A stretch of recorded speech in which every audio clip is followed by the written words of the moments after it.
This is Afternoon Sports Slay with the Queen, Micah K. Now remember, I'm doing this for the love of the game. If you are new to my channel, make sure you hit that subscribe button. Make sure you hit that like and definitely hit that notification bell. Another major fight night, okay? And once again, make sure you are sharing and commenting too. Now, another major fight night. We have Gervonta Tank Davis versus IsaacCruz, all right? Now, remember, I told my boxing supporters, all my slayers and slayettes, remember the name Mia Killer B. Ellis. She has a fight this Sunday. She is part of the undercard for the big fight of Davis versus Cruz. Mia Ellis, who trains in the same gym as Tank Davis, will be fighting Elizabeth, okay, T, and it is set for 4 rounds. I'll get you guys the name too. So remember, she's fighting Elizabeth. Remember, she is the daughter of Coach Kenny Ellis, who is one of Tank's trainers. Now, you know the Queen likes to cite her sources, and some of the sources are by the Prize Fighters Boxing News by David A. and the Rise Podcast.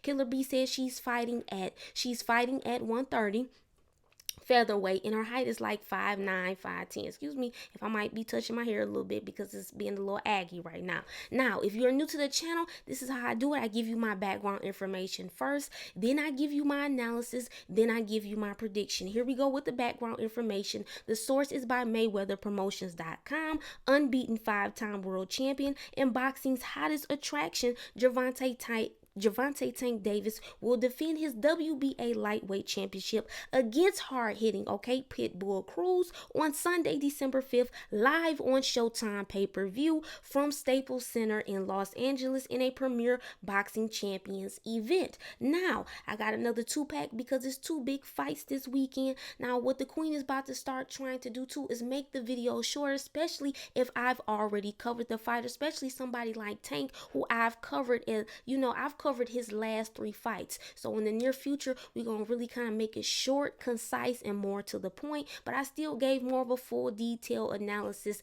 this time around once again. Now, and I also gave a more full detailed analysis on Cruz because this is my first time covering Cruz. Here we go. Let's transition over to my analysis. Let's get into the meat and potatoes. Let's get into the juice. Are you ready? His last 2 fights. This is Cruz. Make sure you guys flowing with me. Slayers and Slayers, are you flowing with me? And before we do the analysis, let me just say this to all my basketball supporters. The Queen is still going to do basketball. I did not forget. You have my word. I know I keep saying this coming. The other segments that I used to do, we're going to still do certain segment once or twice a month. But listen, I got to give out this boxing content because listen, this is what the supporters want, okay? They watching it, okay? Now, let's get into it. Cruz, here's the analysis. His last 2 fights, Francisco Vargas and Jose Matias Romero.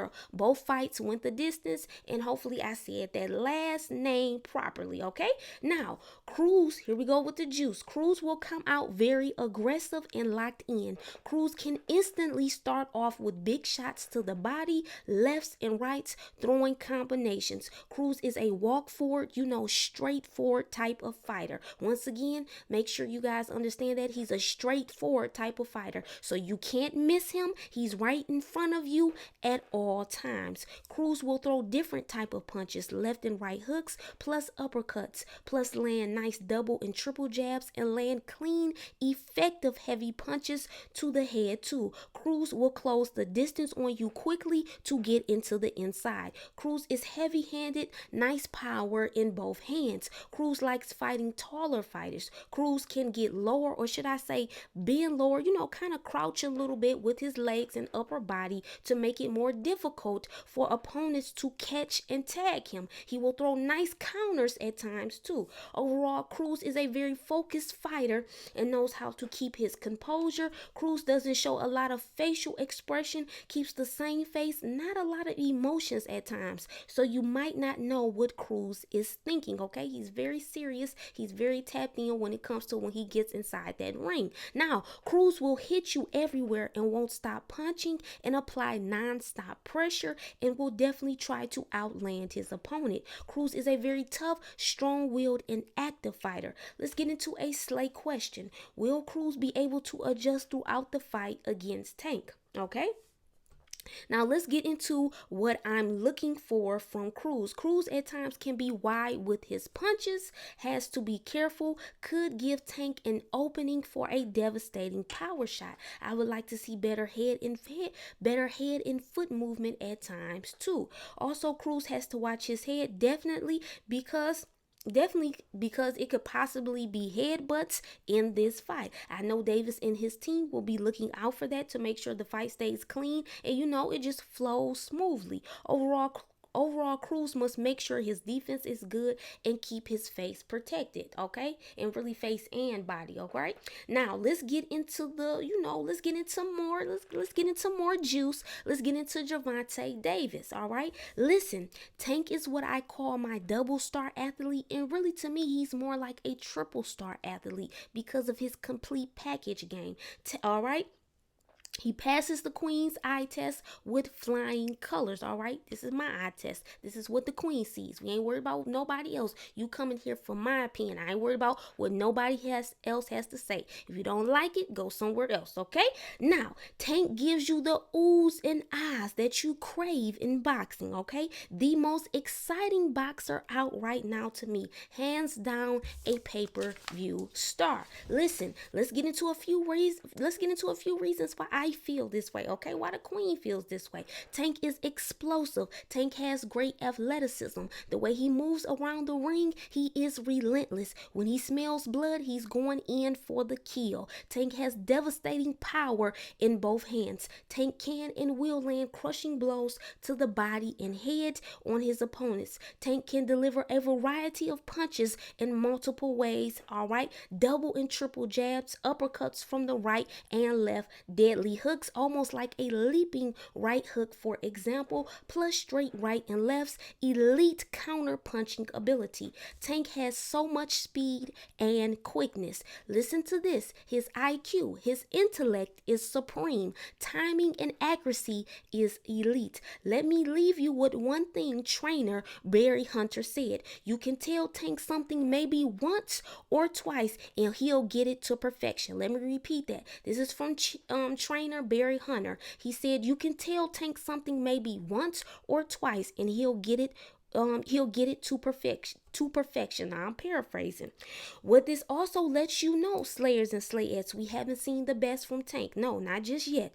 Davis, okay? We haven't seen him, the best from Tank Davis. He has more in the tank. Listen, the tank is loaded. He got tools in the toolbox. He hasn't even unleashed, all right, everything all the way. Definitely hasn't unleashed it. And lastly, Tank can really box. That's what you need to understand. That's what all the boxing supporters and boxing fans really need to know, okay? So it's more in store. You got to stay tapped in. Now, let's get into what I'm looking for from Tank. I used this for my previous analysis. Once again, I just want to say this too. Listen, Baltimore, they got one of them ones, okay? Listen, shout out to Coach Quee, shout out to everybody, Rise. I just feel it. I feel like Tank is the one. When he say he the one, I feel it. All right. And time will tell. History is everything. All right. All right. Let's get into what I'm looking for from Tank, because I can go on and on. I used this from previous analysis once again to make sure let me slow down. I used this from a previous analysis as far as what I'm looking for from Tank too. Now, make sure, Tank defense is sharp, that he's laser focused and locked in. Also, he's listening and paying close attention to detail. He's patient at the right times. I'm looking for progress and greatness. Let's get into a Slay note really quickly before I give you the prediction. Tank did say this is actually a bigger and tougher fight for him, and I definitely agree with that. Now, here's the prediction. I have two scenarios with this fight. All right, option 1, Tank by knockout or stoppage between those middle rounds, between rounds 5 and 8. Now, I could see Tank utilizing the jab to set up a devastating body power punch to open Cruz up and land a devastating uppercut to the head, and it could be, good night for Cruz. But with Tank, you never know. We might see something different. A spicy hook might get the job done. The question will be, can Cruz take Tank's power, and for how long? Now, option 2, the fight could possibly go the distance because Cruz, also known as Pitbull, is a tough fighter. You still have to show your opponent respect and be well prepared. If it was to go the distance, I still have Tank winning and dominating, and it'll be pure devastation. Now, how you guys feel? How do you guys feel? The queen. How you feel about it? How you feel about it. You know how the queen feels about it. All my slayers and slayettes, it's okay if we disagree. I love hearing everybody's perspective, their thoughts, and how you feel about this fight and how it's going to go. And, not looking past, but once if Tank is able to get the job done, which I believe he will, who do you want to see Tank fight next, slayers and slayettes? Let me know. Okay, leave a comment. All right, now if you are new to the channel, make sure you hit that subscribe button, that like button, and that notification bell, and make sure you are sharing and commenting. It's the Queen Micah K. Remember, I'm doing this for the love of the game, and this is Afternoon Sports Slay.